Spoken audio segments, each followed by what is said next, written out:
کہ شخص فرانس میں پڑھنے گیا، وہاں پڑھتا تھا تو اس نے کتا پالا اپنے لیے گھر کی حفاظت کے لیے.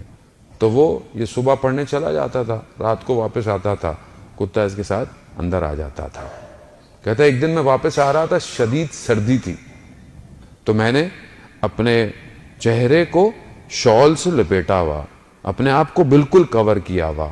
تو جب میں گھر کے پاس پہنچا تو میرا کتا مجھے پہچانا نہیں، تو اس نے میرے اوپر حملہ کیا.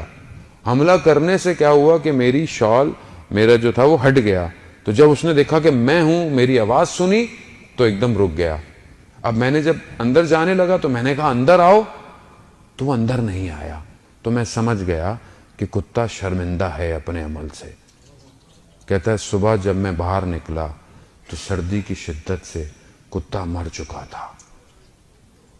کتے نے حیا کی اپنے مالک کے اوپر حملہ کرنے کے بعد. عزیزان محترم، ہم خدا کے کتنے فرمانوں کو پیچھے گزارتے چلے جاتے ہیں.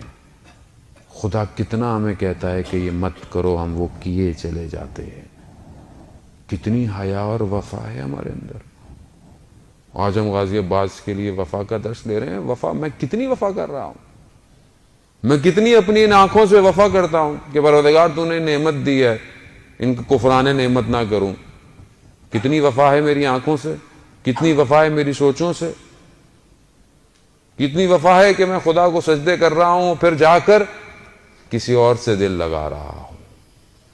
عزیزان محترم، حضرت عباس نے وفا پر کمال اور اوج دکھایا اور جتنا کچھ کر سکتے تھے کیا، مگر اپنے امام کی اطاعت کی.